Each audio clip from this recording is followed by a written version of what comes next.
Presidency is unique. 独一无二的. I haven't seen one like it.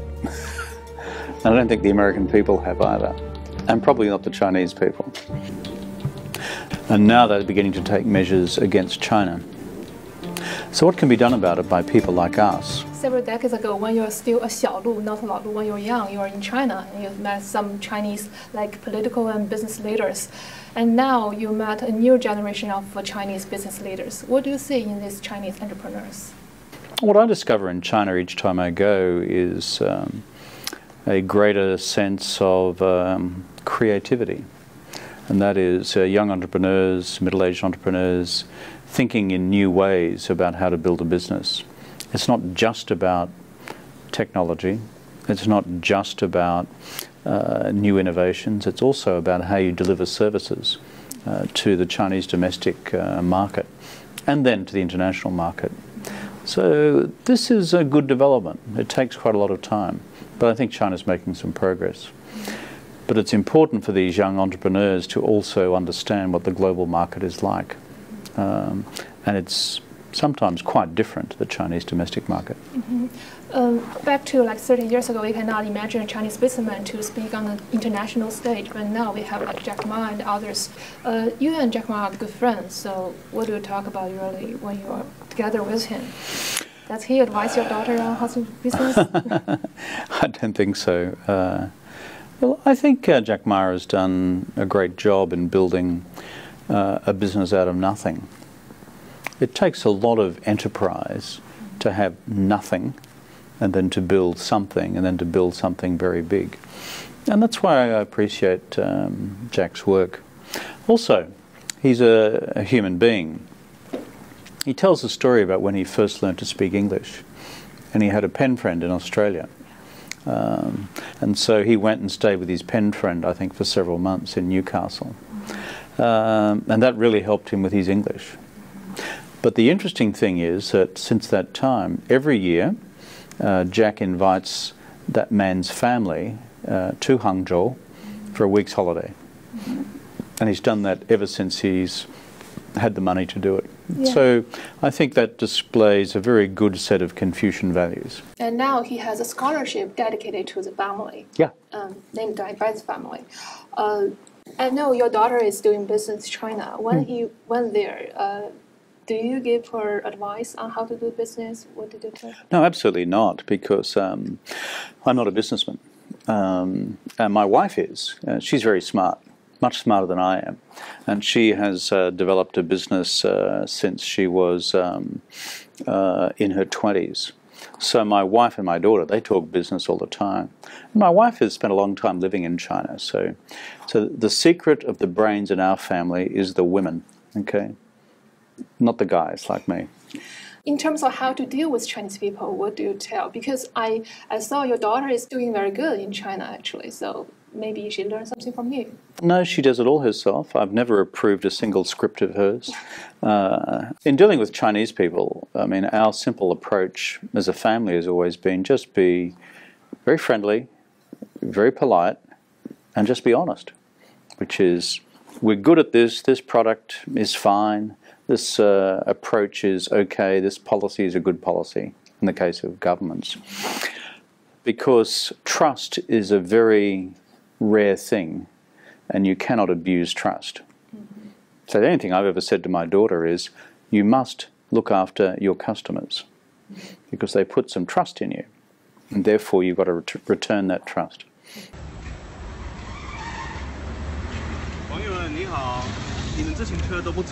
I know you're a good biker. You ride a 飞鸽自行车 back in like 1984.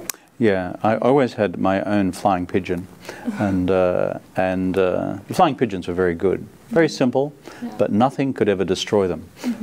At that time, flying pigeon is still a luxury in China, but now you can see bicycles, like sharing bicycles everywhere.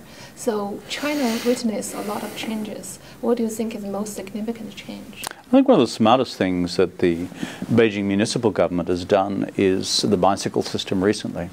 What's Beijing got as a big advantage? It's flat. And so you can get around the city on a bike pretty easily. And so what I've noticed is this big phase, which is when I first went to Beijing in 1984, everyone rode bicycles. And then when I went back to China as Prime Minister and Foreign Minister, the Member of Parliament, practically nobody rode bicycles anymore. And now the bicycles are coming back. So for the environment, it's a great thing. So you witness the biggest change in China is that? Well, the Chinese people have worked out that you cannot just exploit the environment without consequences. And the government and the people have worked out that if you do that, then it just destroys people's health. So you see a range of measures from climate change to cleaning up river systems and these sort of measures, bicycles. Because, and the move to electric cars will be very important as well. If everyone in China was to own a petroleum-based motor vehicle, 1.4 billion of them, frankly, I think you'd strangle China to death. And so moving to electric cars, bicycles, these sorts of practical measures, I think is the way to go. You see that bloke? He's French. His name's Napoleon. A couple of hundred years ago, he made this extraordinary projection. China is a sleeping lion, and when she awakes, the world will shake. China is today not just woken up. China has stood up and China is on the march, and the question for us all is where will China go and how do we engage this giant of the 21st century? If you start looking at the numbers, they start to confront you in a big way. It's projected that China will become, by whichever measure, PPP, market exchange rates, the largest economy in the world over the course of the decade ahead. They're already the largest trading nation, already the largest exporting nation, already the largest manufacturing nation, and they're also the biggest emitters of carbon in the world. You once said that there's always something new to learn about China. What's your latest new thoughts on China? I think my latest new thoughts on China is to see more and more evidence of China's self-confidence in the world. You read books about it and you read articles about it, but if you know as many Chinese people as I do, 比较多，不就是在网络是直接的，接触，他们对那个全世界的自信 ，self-confidence，越来越大。And I see this in people's individual behavior, their corporate behavior, the political behavior of the Chinese government and state.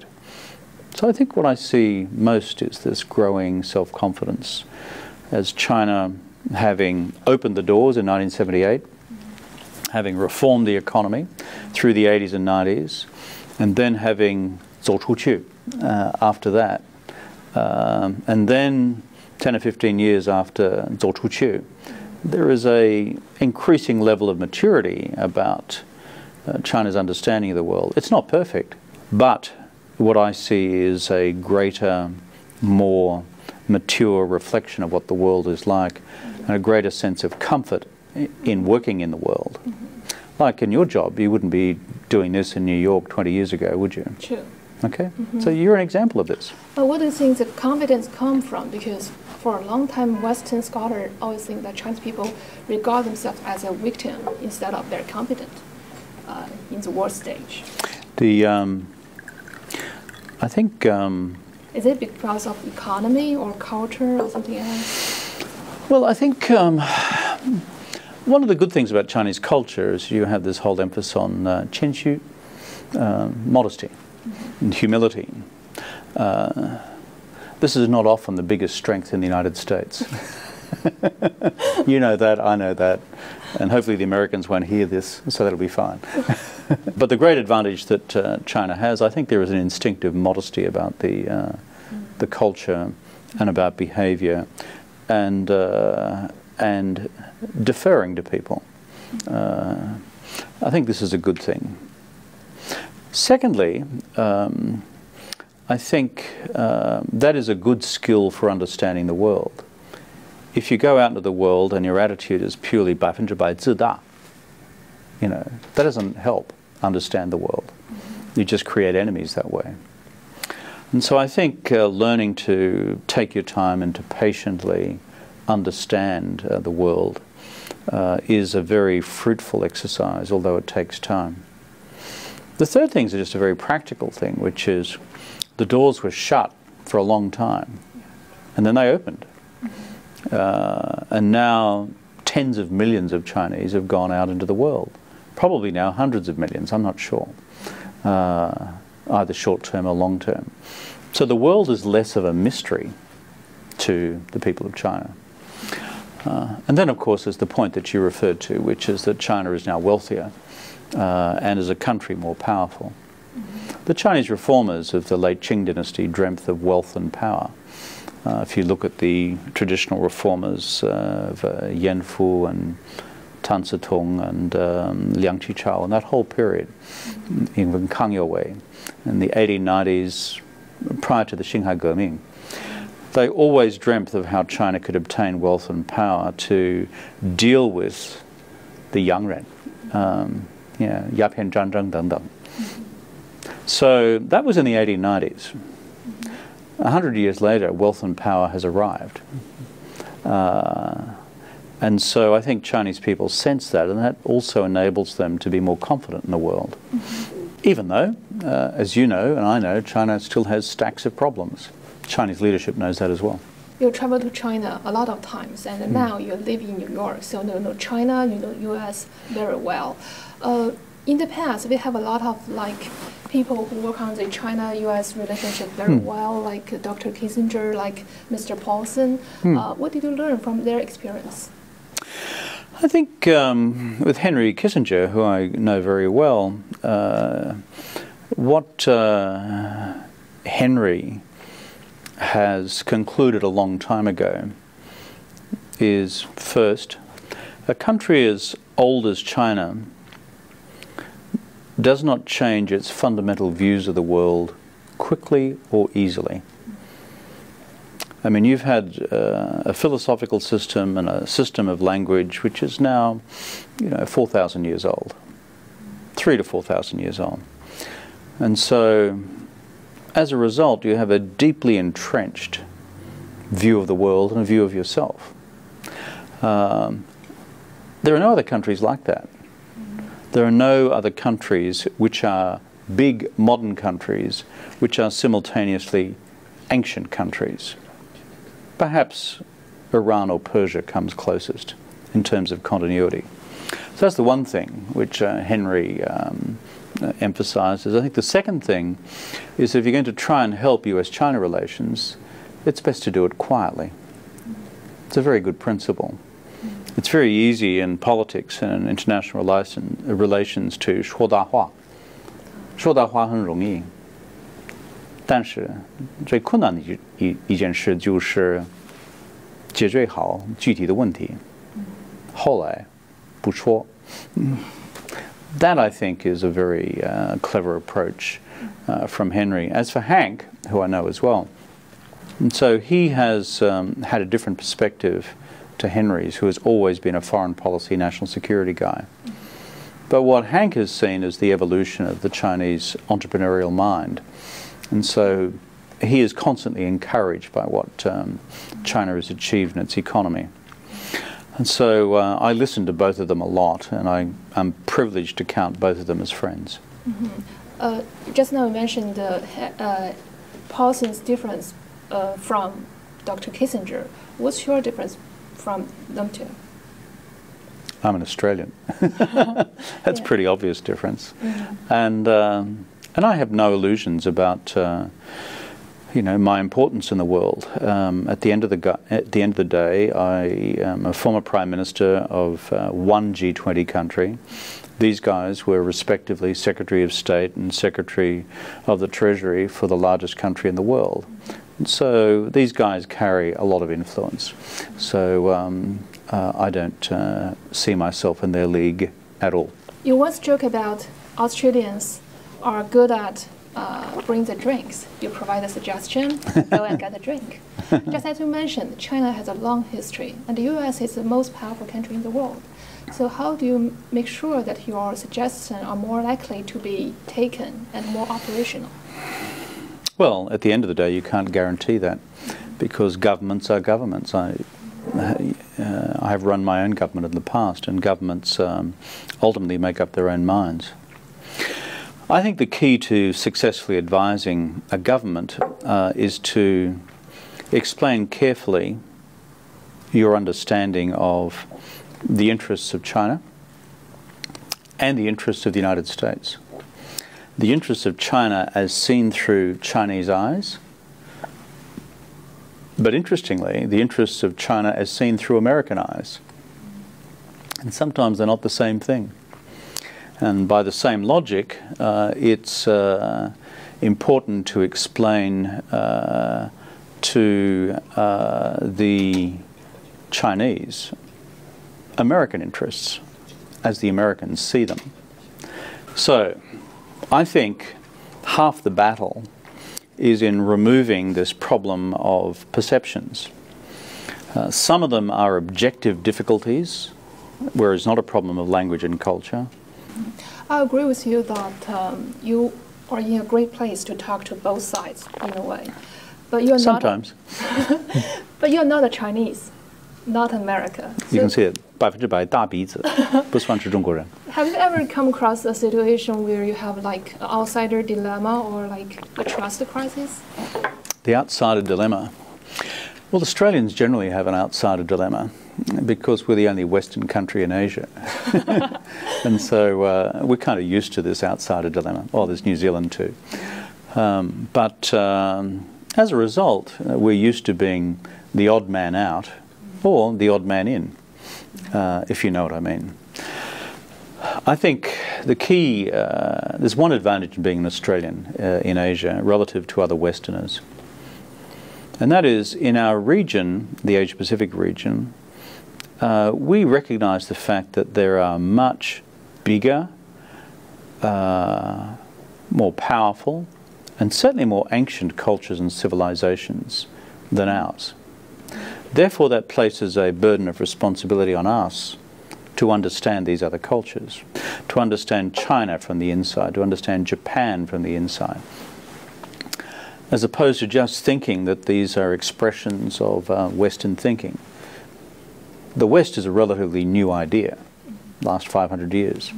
Most of these cultures and civilizations have been around for 1,000, 1,500, 2,000, 2,500, 3,000 plus. So as Australians, I can't say that we are naturally Chinchu, but we understand that we are new kids on the block, and we understand that we are smaller kids on the block. So therefore we make it our business to understand great powers, whether it's the Americans or you guys. So does that give us an advantage? Sometimes. Is that an outsider's dilemma? I think it's an outsider's advantage, actually. Let's talk about an individual case. For example, recently Donald Trump calls for China IP review, and we got the Chinese response. On this case, what do you think? What did you do? What are you going to do to help the two? Well, the Trump presidency is unique. I haven't seen one like it. I don't think the American people have either, and probably not the Chinese people. Secondly, it's a deeply protectionist government. And they said that before they were elected. They're going to protect American industry against foreign firms, particularly Chinese firms. And since the election, they've done that. They announced the abolition of the TPP before they even started. And now they're beginning to take measures against China. So what can be done about it by people like us? The argument I always put is, never forget, all of us, how we have benefited from open trade and open investment rules. Asia, including China, 30 years ago, while not poor, was certainly not rich. The big thing that's changed it is the whole wealth that has come through open trade and investment between the countries of the region and between the region and the United States, between the region and Europe. So people often forget this, that in decades past, our part of the world was not all that prosperous. But But it's prosperous now because of open lines of commerce and investment and trade, and business, and technology flows and capital flows. So that's the first thing we emphasize, which is, and the second thing we emphasize is it's very easy to trigger a trade war, which becomes an investment war, which becomes an economic war. And once you do that, our collective wealth collapses. So what we try to do is just to emphasize these two basic truths in our dealings with the Chinese and with the Americans. Will we have an effect or not? I do not know. Because, as I said, this is a unique presidency. So do you think protectionism or populism is only a short-term phenomenon or a beginning of a major, larger global trend? My attitude is not one of making broad predictions, partly because I'm still, if you like, a political activist, which is I want to see changes in a positive direction. And so I believe it lies within the grasp of the Chinese government, the European governments, and the government of the United States to make the right decisions for the future, to keep economies open, to keep societies open, to keep markets open. Will they have the political resolve to do that? Well, that's the reason Macron was elected. And that's a reason why the far-right parties in the Netherlands were not elected. So, and that's why the far-right parties, even in Britain at the last general election, failed. In the United Kingdom Independence Party, UKIP. So you see, it's not just one trend towards protectionism. It's a very mixed trend. If you look at the opinion polling in Europe, it's fascinating. 77% of Europeans want to remain within the European Union. No, 77. 77%. 那是比较多嘛。And so the whole idea that concerns about cultural identity and protecting your culture equals closing the doors to global trade and investment is a false equation. In Europe, if you look at the opinion poll data carefully, 这是民意调查很清楚呢，一部分的那些因素都是我要保护我本人的我本地区的文化，与此同时呢，不一定等于保护我们的经济，或者采取那个保护主义方面的那个贸易措施。So it's a complex question. I think if policymakers can recognize the difference, we can protect our cultures, that's fine. But understand that our collective wealth lies still with a globalizing economy. The future of US-China relations, the head says there's a way forward. The head says there is a policy framework, there's a common narrative, there's a mechanism through regular summitry to do these things and to make them better. But the heart must also find a way to reimagine the possibilities of the America-China relationship and the possibilities of China's future engagement in the world. Sometimes, folks, we just need to take a leap of faith, not quite knowing where we might land. Is that your mission or your core value? No, I think if I've got a core mission or a core value, it's how can you bring about a set of circumstances where political leaders around the world change their thinking about the inevitability of conflict. Because in the back of the mind of most political leaders is a view that history teaches us that conflict is inevitable. So how can you change that? And that for me is a question of deep national psychology. So my mission is how do you explain at a practical level how you can avoid conflict, but also through the evolution of what I describe as common values, which transcend all civilizational traditions, all religious traditions, which reminds us that we're just all human beings. By the way, if you cut that, I believe the same as you.